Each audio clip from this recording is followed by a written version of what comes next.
Welcome to another week of Equity Mates. It is great to be back. My name is Bryce, and as always, I am joined by my equity buddy, Ren. How are you going, bro? I'm very good, Bryce. We're back. We've made it to a second week, and we've got some Upgraded, new chairs. Yes. So we must be doing something right. Must be doing something right. We have a huge show in store covering three big news topics of the past week that have really sort of grabbed our attention because, Ren, what a crazy week it has been. What a crazy week. And there's really only one story that we can start with today. The story that's been on everyone's lips the past couple of weeks. Yeah. And that's GameStop. Yes. GME has just captivated audiences around the world. The Reddit audience of Wall Street Bets surged from 2.7 million subscribers to something crazy, 5 million subscribers off the back of a crazy week of GameStop. But Ren, what has been going on? Yeah, so look, the story of GameStop has been well told by now. We don't want to retread old ground. If you want a play-by-play of the last week, head to AusBiz's website. You can see it all on demand. But just for a quick recap, for those that haven't followed along, GameStop, a brick and mortar game retailer, owner of EB Games in Australia, had massive short interest. 138% of the shares on issue were shorted. We won't get into how you can short a share more than once, but suffice to say it was a prime setup for a short squeeze. But it wasn't a hedge fund that did it this time. It was a band of everyday investors from around the world congregating on financial Twitter and Reddit, the subreddit Wall Street Bets. They shorted the stock, they shorted it with options, created a short squeeze and a gamma squeeze, and the price was up almost 2,000% in a couple of weeks. Unbelievable growth, and it just took the world by storm. Up the retail investor. Yes, we love to see it. Love to see it. And as a result, we saw, hedge funds absolutely hurting. Yeah. And they were experiencing things I'm sure that they have never experienced before, but it is something that they have been pushing on retail investors like ourselves for many, many years. So let's get the chart up here and have a look at the incredible price growth of GameStop. You can see they're up almost, 1,900% in the last sort of year. So pretty incredible price growth. But look, Melvin Capital, Ren, one of the big hedge funds that initially came out to short the stock because it's been sort of performing pretty poorly, and they, wanted to take out the short. They're the ones who are really hurting, had to get bailed out to the tune of $3 billion. $3 billion bailout of a hedge fund. That's not something you hear every day. You would hate to be an investor in Melvin. Yes. It's also pretty unfortunate though, because, a lot of what was going on in Reddit was that, boo-hoo, a hedge fund has to get bailed out. But if it was to happen to a retail investor, who's going to come and bail out Ren? Who's going to come and bail out Bryce if we get short squeezed out of a stock? So it's pretty amazing to see. But on the back of the bailout, some of the Redditors have become absolute millionaires. Yeah, well, the very first Reddit investor who really started this whole narrative turned a $50,000 investment into $48 million. Unbelievable. Now, that's something you love to see. What I would love to know, though, is he going to liquidate his position? It feels like this is a bit of a crusade. He's turned 50 into 48 million. Is he now just going to be like, I'm going to hold this just because it's a YOLO and I need to stay in this trade? Or is he going to take the 48 and move on? We'll have to get him on the show and ask him. We'll have to get him on the show. But pretty phenomenal. So the thing is, though, Ren, this is not the first time that something like this has happened. VW is a great example. Yeah. VW was briefly the most valuable company in the world in 2008. A similar short squeeze. It went up, became the most valuable company in the world, and it fell back down almost just as quickly. I think we've got a chart here to show that as well. You can see what happened there. You can see that there, and I think that's probably the word of caution for all of the GameStop investors out there. You can see what happened, and if you'd bought near €1,000 a share at the top there, it would have hurt. So, it's great to see, and on Reddit, the saying is, have diamond hands, don't sell. But short squeezes do end, so that's a word of warning. That's it. But look, I think for us, what are the takeaways here? And I think the main question we've been getting from the Equity Mates community is, could it happen in Australia? Yeah. So Could it? Rise of the meme stocks. Yeah, rise of the meme stocks. Look, I mean, it could in theory happen in Australia, but for something like this to happen, the short interest has to be pretty significant.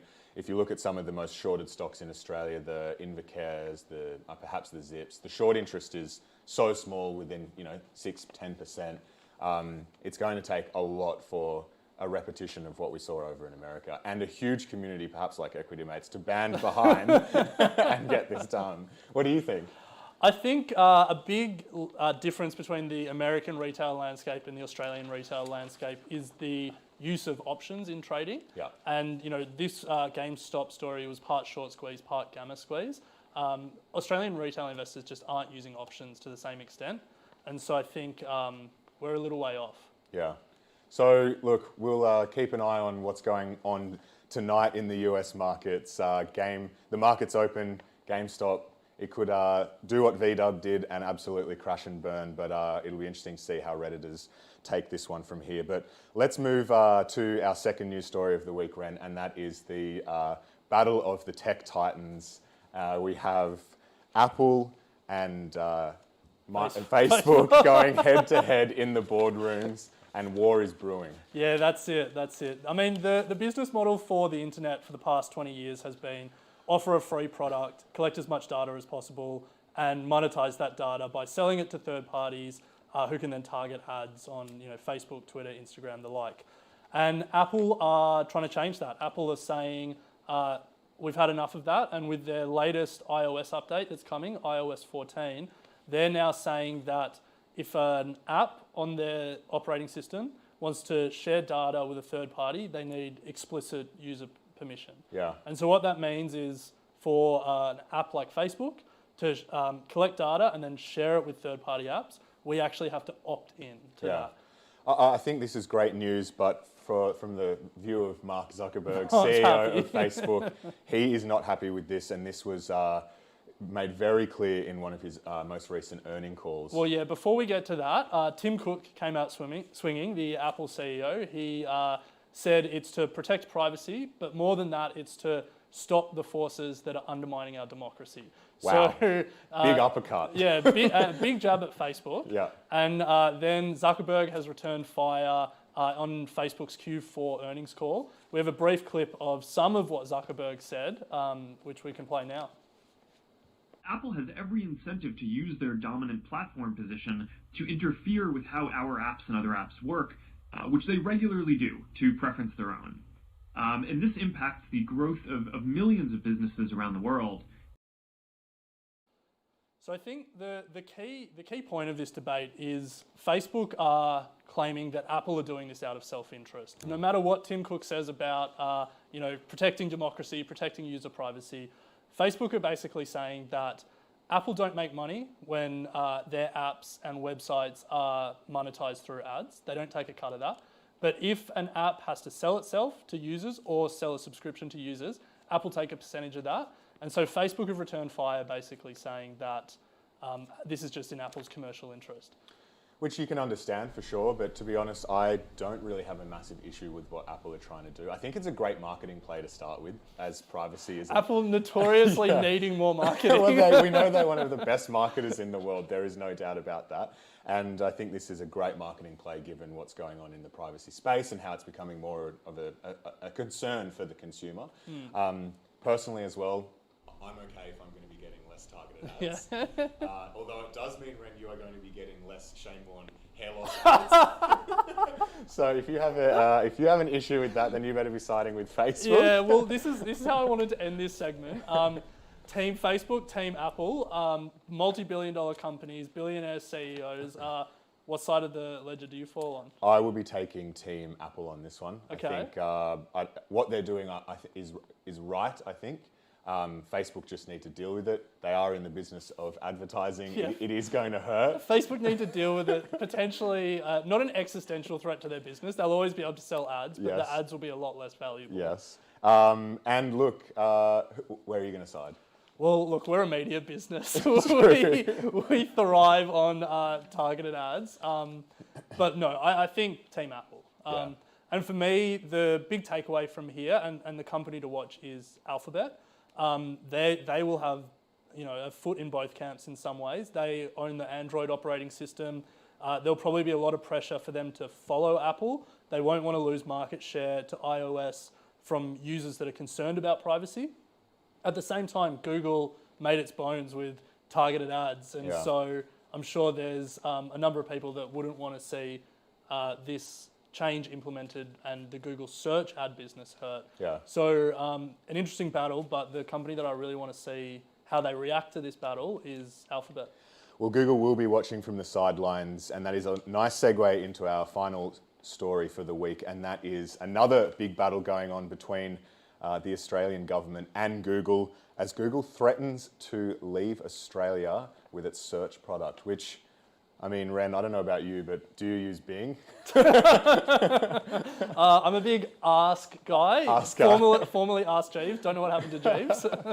So look, it's pretty big news, and it has been getting quite a bit of attention, and you can understand why. And what's going on is that Google have threatened to pull out their search from Australia because of the proposed media laws that the Australian government are bringing in around getting these large aggregators of news, such as Facebook and Google, to start actually paying for the news that they are essentially giving through for free to and earning money on to their end consumer. So now I don't think we want to go too far down the politics of this all. I think we want to stick with the financial implications of what this means. And a couple of stats for you. So 90% of Australian search is done through Google. Not surprising. Don't know what the other 10% of Australians are doing. But the other number that's really important is $4.3 billion. That's how much Google made from search ads in Australia last year. $4.3 billion, but as a total proportion of total ad revenue, I think is around $160 billion. Yeah, so, US, yeah. Yeah, US. Yeah. So small sort of fish in the pond Australia is, but still pretty significant revenue to be losing. But I guess the question is, Ren, what hasn't been explained is the extent of this. Are they going to be taking out anything Google related? Will we lose our Google Drive? Gmail. Gmail. We're totally screwed if that is the case. But it's a pretty interesting one. And how do you think it's going to play out here? Well, this is the key question. Is this just a big game of brinksmanship, and Google are betting that the Australian government will blink first? $4.3 billion is a lot of money to lose, despite Alphabet's size. And I think the key point is that $4.3 billion figure will be a lot less than they would have to pay the 9 newspapers and News Corp. So they may really be, cutting off their nose to spite their face. Yeah. But can you see this being something that the Australian government also sort of softens somewhat? Yeah. I think that's going to be the natural outcome. At some point, both sides will blink. They'll want to save face, and there'll be some middle ground agreed to. We saw Google agree to a similar proposal in France recently. So I think, the government won't want to back down. They'll want to look strong.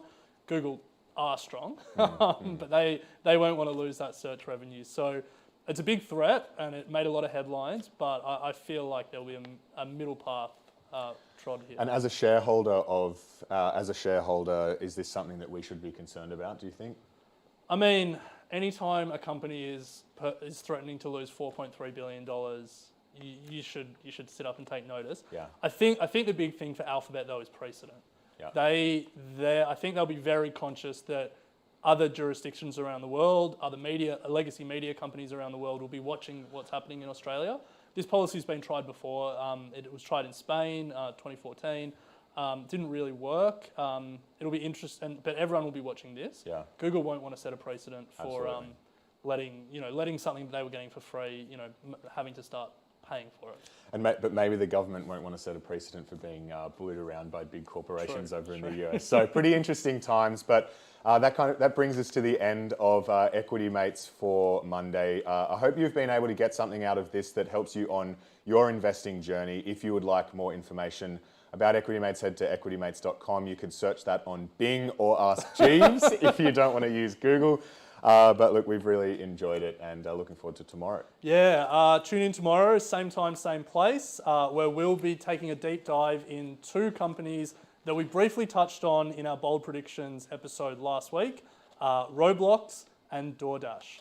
We've got a very American-centric theme True. coming on. We'll be bringing it home for the rest of the week. Yeah, but rest assured, later in this week, we'll be returning to Australia, talking to an expert about a couple of companies on their watch list, and then we'll be looking at some macroeconomics with an expert economist as well. So a big week coming. Yep. I'm excited. I'm very excited, but until then, thanks for watching, and we'll see you tomorrow.